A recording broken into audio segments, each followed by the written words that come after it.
Hi hello welcome to జిఎడ్ news. రాష్ట్రంలో మరీ విచ్చలవిడిగా కులహత్యలు అనేవి పెరిగిపోతా ఉన్నాయి.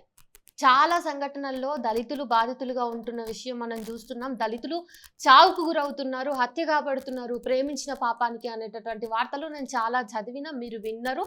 గ్రౌండ్ రిపోర్ట్స్ కూడా మనం చాలా ఇచ్చాం. అయితే ఈరోజు ఒక ప్రత్యేకమైనటువంటి చాలా బాధాకరమైనటువంటి ఒక కులహత్య గురించి మనం మాట్లాడబోతున్నాము. శ్రవణ్ సాయి అనేటటువంటి 19 ఏళ్ల పిల్లాడు. అతను ఓసీ సామాజిక వర్గానికి చెందినటువంటి వ్యక్తి.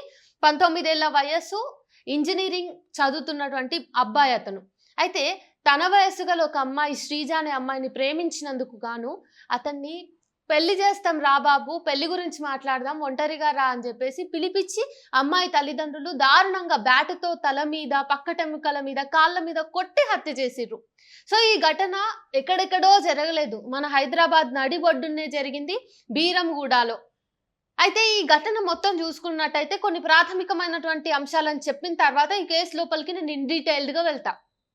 తల్లిదండ్రుల ఆలోచన ధోరణి అనేది ప్రేమ వివాహాల్లో మారాల్సినటువంటి అవసరం ఉంది. ఈ ఘటనలో ముఖ్యంగా శ్రవణ్ సాయికి 20 ఎకరాల పొలం ఉంది, తల్లిదండ్రి లేరు, పెదనాన్నతో ఉండి అతను చదువుకుంటున్నాడు. అయితే ఈ నేపథ్యంలో ఆస్తి ఉంది, ఎక్కువ కులం అబ్బాయి అయినా కానీ పిల్లనియడానికి ఎందుకు ఆలోచిస్తున్నారు అనేటటువంటిది ఒక కొత్త కోణంగా మనం తీసుకోవచ్చు. సరే, ఆస్తి సరిపోతుందా, ఇంకేదో సరిపోతుందా, కులం ఉంటే సరిపోతుందా అని మనం అభ్యుదయంగా మాట్లాడతాం. కానీ ఒక సాధారణ తల్లిదండ్రులు, ఒక ఆడపిల్ల తల్లిదండ్రులు ఇంతకంటే ఎక్కువ ఏం చూస్తారు అనేటటువంటి ఆలోచన కూడా మన సమాజంలో ఉంది. మరి అట్లాంటి వాళ్ళందరూ కూడా ఈ ఘటనను చూసి కళ్ళు తెరవాల్సిన అవసరం ఉంది. ఏంటంటే మన కులం కాకపోతే చాలు, అతను ఎంత పెద్ద కులమైనా సరే, అతనికి ఎంత ఆస్తి ఉన్నా సరే కులం తప్పుతుంది, మన కులం చెడుతుంది, తిన్నింక లేకపోయినా సరే కానీ కులానికి ఉండాలి, కులానికి తక్కువ కాకూడదు అని చెప్పేసి ఈ రోజుకి కూడా ఇంత అభివృద్ధి చెందినటువంటి మన దేశంలో, ముఖ్యంగా తెలంగాణ రాష్ట్రంలో నానాటికి కులహత్యలు పెరగటానికి ఇట్లాంటి ఆలోచన ధోరణియే కారణమవుతుంది. నా బిడ్డ ఇంకొక కులపోడిని పెళ్లి చేసుకుంటే నా కులమోళ్ళకు నేను ఏం చెప్పాలి, కులం నుంచి నన్ను బహిష్కరిస్తారు, లేదంటే నేను పైసలు కట్టి మళ్ళీ కులంలో చేరాల్సి ఉంటుంది, నా బిడ్డను చచ్చిపోయినట్టే లెక్క కట్టాలి, పరువేం కావాలి. అరే, ప్రేమ పెళ్లి అంటేనే ఒక పెద్ద బూతులాగా చూసేటటువంటి కన్జర్వేటివ్ సమాజంలో కులాంతర వివాహాలు అనేటివి ఈరోజు చావులకే దారితీస్తున్నాయి. ఇద్దరు వేర్వేరు కులాల యువతి యువకులు ప్రేమించుకున్నారు అంటే అందులో ఎవరో ఒకరు చావాల్సి వస్తుంది. ఆ ప్రేమ ఫెయిల్ అవ్వడానికి తల్లిదండ్రులే దగ్గరుండి పథకం పన్ని ఎవరో ఒకరిని చంపేసేటటువంటి మనం ఈ ఘటనల్ని చూస్తే అర్థం చేసుకోవచ్చు. ఇంకా డీటెయిల్స్లోకి వెళ్తే ముఖ్యంగా సంగారెడ్డి జిల్లా అమీన్పూర్ పోలీస్ స్టేషన్ పరిధిలో బీరంగూడకి చెందినటువంటి ప్రసాద్ ఇంకా సిరి అనేటటువంటి దంపతులకు శ్రీజ అనే 19 ఏళ్ల వయస్సు గల అమ్మాయి ఉంది. ఆమె ఇంజనీరింగ్ చదువుతుంది. అయితే ఆమె 10వ తరగతి వరకు చదువుకున్నటువంటి ఎవరైతే మిత్రుడు ఉంటాడో, కలిసి చదువుకున్నటువంటి మిత్రుడైన శ్రవణ్ సాయితో ప్రేమలో పడ్డది. ఎప్పటి నుంచో వాళ్ళు ప్రేమించుకుంటున్నప్పటికీ తల్లిదండ్రులు ఎప్పటికప్పుడు వద్దు అని చెప్పేసి బెదిరిస్తుంటే కొంచెం దూరంగా ఉంటున్నట్టే ఉన్నారు. 10వ తరగతి వరకు కలిసి చదువుకున్న, ఆ తర్వాత వేరు కళాశాలల్లో చదువుకుంటున్నారు. అయినప్పటికీ కూడా కాలేజీలు మారినా కానీ వాళ్ళిద్దరి మధ్య ప్రేమ మారలేదు, ప్రేమ పోలేదు. తల్లిదండ్రులు ఎంత వారించినా కూడా వాళ్ళు కలిసే బ్రతకాలనుకున్నారు. ఈ నేపథ్యంలో ఇంకా వీళ్ళు ఇట్లయితే విడిపోయేటట్టు లేరు అని చెప్పేసి పథకం ప్రకారమే ఈ శ్రీజ తల్లిదండ్రులు ఆ అబ్బాయిని రాబాబు పెళ్లి చేస్తాం, ఇంకా ఎన్ని రోజులు ఇట్లానే ఉంటారు అని చెప్పేసి చాలా కాకమ్మ కబుర్లు చెప్పి తీయగా మాట్లాడి పిల్లగాన్ని ఇంటికి పిలిపించుకొని, ఇంటికి వచ్చి రంగనే తలుపులు మూసి దర్వాజాలు బంద్ చేసి క్రికెట్ ఆడే బ్యాట్ తోటి మొత్తం పొట్టు కొట్టి ఆ అబ్బాయి చచ్చిపోయేటట్టు చేసిర్రు. ఆ మంగళవారం ఈ ఘటన జరిగింది. ఆసుపత్రికి తరలించినప్పుడు, ముఖ్యంగా పటాన్చెరు ఆసుపత్రికి తరలించిన తర్వాత అబ్బాయి అప్పటికే చనిపోయిందని తేలింది. బుధవారం రోజు పోస్ట్ మార్టం నిర్వహించారు. పోలీసులు దీన్ని ఖచ్చితంగా ప్రీ ప్లాన్డ్ మర్డర్ గానే చిత్రీకరిస్తున్నారు. ఎందుకంటే ముందుగానే పథకం ప్రకారమే అమ్మాయి తల్లిదండ్రులు అలాగే బంధువర్గం కూడా, కేవలం తల్లిదండ్రులే లేరక్కడ, బంధువులు ఉన్నారు, అందరు కలిసి ఆ అబ్బాయిని చంపడానికి పథకం ప్రకారమే ప్రీ ప్లాన్డ్ గా అబ్బాయిని పిలుచుకున్నారు, చంపేసిండ్రు అనేటటువంటిది మనం ఇక్కడ అర్థం చేసుకోవచ్చు. అబ్బాయి తెలంగాణ వాస్తవ్యుడు కాదు. ఆంధ్రప్రదేశ్‌లోని ఎన్టీఆర్ జిల్లా పెనుగంచిప్రోలుకు చెందినటువంటి బాలుడు. అయితే వాళ్ళ అమ్మా, నాన్న చనిపోవడంతోటి ఇక్కడనే హైదరాబాద్‌లో వాళ్ళ పెదనాన్నైనటువంటి కాకాని వెంకటేశ్వరరావుతో కలిసి ఉండేవాడు. అయితే ఇప్పుడు చదువు రీత్యా అబ్బాయి ఇదే హైదరాబాద్ కుతుబుల్లాపూర్‌లో మైసమ్మగూడలో ఒక కాలేజ్‌లో చదువుకుంటూ కుతుబుల్లాపూర్‌లో ఉంటున్నాడు. పీటర్ కాలేజ్‌లో సీఎస్ఈ సెకండ్ ఇయర్ చదువుతున్నటువంటి అబ్బాయి. సో, ఇదంతా చూసుకుంటే మీకేమనిపిస్తుంది? ఎన్ని సంవత్సరాల వెనక్కి మనం వెళ్తున్నాం అనిపిస్తుంది?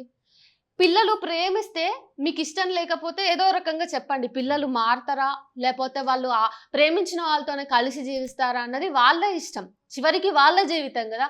ఏం హక్కు ఉందని ఈరోజు కులం కోసము, పరువు కోసము మీరు మనుషుల్ని చంపుకుంటా బోతున్నారు? ఈ అంశాల్ని మనం ఖచ్చితంగా ఆలోచించాల్సినటువంటి అవసరం ఉంది. తల్లిదండ్రుల ఆలోచన ధోరణి మారకపోతే రాష్ట్రంలో నానాటికి కులహత్యలనేవి పేటరేగిపోతాయి. వీటి వల్ల ఎవరేం సాధిస్తారు? అమృతా ప్రణయ్ కేసులో గానీ, నాగరాజు కేసులో గానీ, ఇంకా సల్లూరి మల్లేష్ కేసులో గానీ ఎవరు మాత్రం ఏం సాధించారు హత్యలు చేసి? ప్రేమికులను విడదీసినంత మాత్రాన వాళ్ళ పరువు ఏమన్నా మిగులుతదా? వాళ్ళ కులం ఏమన్నా కాపాడబడతదా? కులానికి మచ్చ తెచ్చినట్టే గదా! ఇప్పుడు హంతకులను మోసే కులం ఒక కులమేనా? అంటే హంతకులుగా మారడానికి కులం ఈరోజు దారితీస్తుంది అంటే కులాన్ని మనం దగ్గర చేసుకోవాలా? దూరం చేసుకోవాలా? అట్లాంటి కులం కోసం ఈరోజు మనం హత్యలు చేస్తూ పోతే ఈ సమాజంలో నీతి ఎక్కడుంటది? ఎప్పుడైనా గానీ కులం అనేది ఎంత అవసరం అనే దాని మీద మనము దృష్టి పెట్టాలి. అసలు ఎందుకు అవసరము అనే దాని మీద ఆలోచించగలిగితే కులం అనేది కొంచెం కూడా అవసరం లేనటువంటి అంశం. ఏ విషయంలో చూస్తున్నాం కులం? మంచం పొత్తుకు, కంచం పొత్తుకు చూస్తున్నటువంటి కులం ఆ తర్వాత ఎక్కడన్నా అక్కరికొస్తదా? కులాన్ని చుట్టూ మనము పరువు అని చెప్పేసి, ఇంటి గౌరవం అని చెప్పేసి, ఆడపిల్ల గౌరవం అని చెప్పేసి, ఇంకా అది ఇది అని చెప్పేసి ప్రేమను ఒక బూతుగా చిత్రీకరించి యువత మనసులను మనము విరగొట్టడమే కాకుండా సమాజంలో ఉండాల్సినటువంటి శాంతి భద్రతలన్నింటికి కూడా మనం విఘాతం కలిగిస్తున్నట్టే. కులాన్ని పట్టుకొని ఊగులాడితే లాస్ట్‌కి శ్మశానమే గతైతది. లేదంటే ఊచలు లెక్క పెట్టుకుంటూ ఉండాల్సిందే. ఇప్పుడు శ్రీజ తల్లిదండ్రులను అట్లానే బంధువర్గాన్ని పోలీసులు గాలిస్తున్నారు. వాళ్ళు దొరికిన వెంటనే అరెస్ట్ చేస్తారు. వాళ్ళ మీద కఠినంగా శిక్ష చేస్తారు. నేను అనుకుంటున్న ప్రకారం అయితే అబ్బాయి ఓసీ కూడా కాబట్టి ఈ కేసులో కలిసొచ్చింది. సో, ఆ పేరెంట్స్‌కి శిక్ష వేస్తారు అని అయితే నేను అనుకుంటున్నా. వేసే అవకాశాలు లేకపోతే కూడా ఇక్కడ ఖచ్చితంగా వేయాల్సిందే. ఎందుకంటే ఈ కుల హత్యల్ని మనము లైట్ తీసుకుంటూ దాని మీద చట్టరీత్యా చర్యలు తీసుకోకపోతే ఖచ్చితంగా ఇవి ఇంకింకా పెరుగుతాయి తప్పిస్తే తగ్గవు. ఇట్లా ఎవరైతే కుల హత్యలకు పాల్పడతారో, కులం మారకూడదు అని చెప్పేసి ప్రేమల్ని ఎక్కడికక్కడ తుడిచిపెట్టాలని చూస్తారో వాళ్ళకి చట్టరీత్యా సరైన శిక్ష పడితేనే ఇంకొక కేసు అనేది బయటకు రాకుండా ఇంకొక చోట ఈ కులహత్యలు అనేటివి జరగకుండా ఉంటాయి. మళ్ళీ నేను మీడియాకి కూడా ఒకసారి విజ్ఞప్తి చేస్తున్నా. ప్రింట్ అండ్ ఎలక్ట్రానిక్ మీడియా కూడా ఈరోజు ఎంత దారుణంగా తయారైందంటే ఎక్కడైనా ప్రేమించిన కారణంగా వేర్వేరు కులాలు అని చెప్పేసి ఎవరినైనా చంపేస్తే దాన్ని పరువు హత్యగా చిత్రీకరిస్తున్నారు. ఎవరి పరువు పోతుంది? ఎందుకు పోతుంది? అసలు పరువు అంటే ఏంటిది? ప్రేమకు పరువును అంటగడుతున్న మన సమాజంలో మనకేమన్నా కొంచెమన్నా నీతి ఉన్నదా? దీన్ని పరువు హత్య అని ఎందుకు అనుకుంటున్నాం మనం?